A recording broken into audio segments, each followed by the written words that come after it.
সালামু আলাইকুম গাইস, কি অবস্থা? সবাই কেমন আছেন? আশা করি সবাই ভালো আছেন। আমি বলতেছি ইরাক আরবিল থেকে। দেখেন, আমাদের এই জায়গায় একজন লোক নতুন আসছে, বেশি দিন হয়েছে না, সম্ভাবনা 3-4 মাস বা এরকম হইতে পারে। আচ্ছা, আজকের লোকটার সাথে আপনার পরিচিত করাই দিই। দেখেন, এইটা হইলো বাগানের মাঝে এখন হে কাজ করতেছে। আপনার ভিডিওটি দেখে লাস্ট পর্যন্ত যদি ভালো লাগে অবশ্যই লাইক করে দেবেন, শেয়ার করে দেবেন। ভিডিওটি দেখতে থাকেন। কি অবস্থা ভাই? ভালো নেই? ভালো। এইতে ভাই, কি অবস্থা আপনার? এই তো ভালো আছে। আইছেন ভাই কোন জায়গা থেকে আইছেন? দেশের বাড়ি কোন জায়গায়? পটুয়াখালী থেকে ইরবিলে আইছি, কুর্দিস্তান। 4 মাস হয়েছে আইছি। কি অবস্থা? ভালো নেই দেশের অবস্থা বা এনে কি ভালো? কি কাম করেন? কামটা কি অবস্থা? এই পার্কে কাজ করি, তারপর হাদিকে আছে ওভারটাইম। মানে এই বাড়িটার মধ্যে ওভারটাইম করে আর কি। দেখেন, এই হাদিকা দেখাশোনা করে আপনার $100 পায়। আর সেদিক দিয়ে মনে করেন আপনার বেতন কত টাকা?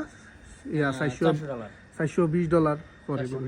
হ্যাঁ, $420 পরে মনে করেন বাংলা 55,000 টাকা পরে। এদিক দিয়ে আলহামদুলিল্লাহ 2-3টা হাদিকে এক্সট্রা করে। এই মনে কর 60-70 হাজার পরে আলহামদুলিল্লাহ সে বলতেছে। আর ভিসা দিয়ে আইছে। আপনি কি একেবারে ভিসা দিয়া দেশ থেকে আইছেন? এই জায়গায় এক আমার রেনু করছেন? হ্যাঁ, কত গেছে রেনু করা? 1 লক্ষ টাকা গেছে। আর আইসেন কত টাকা দিয়া? আইছি 8,50,000। এবার দেখছেন আপনারা, 8,50,000 টাকা দিয়ে আসছে। এই জায়গায় একামা করছে 1 লাখ টাকা দিয়ে। আমি মনে করেন 9.5 লাখ টাকা গেছে। এটা হলো ইরাক আরবিল, একেবারে ভিসা দিয়ে যে সময় আয়। আর ভিসা সবসময় খোলা আছে, কিন্তু টাকাটা একটু বেশি লাগে। আর এই আর কি। তো এমনি আসেন ভালোই? হ্যাঁ, ভালোই আছে। আচ্ছা, তো আর কি, ভালো থাকেন, ইনশাল্লাহ দেখা হবে। আমরা এই জায়গায় কাজ করে সবসময় দেখা হয় আমার সাথে। আর আমি কারেন্টের কাজ করি। আমি এই গাড়ি দেখতেছেন, আমার মোটরসাইকেল, ওই পাশে আর কি আমি কাজ করি। তো আমরা একসাথেই সবাই এই দেশের, এই কারণে কই আপনার সাথে একটু পরিচিত করাই। এর তো ভাই আছে ভালোই। হ্যাঁ, হ্যালো ভাই, আসছে আপনার বরিশাল পটুয়াখালী থেকে।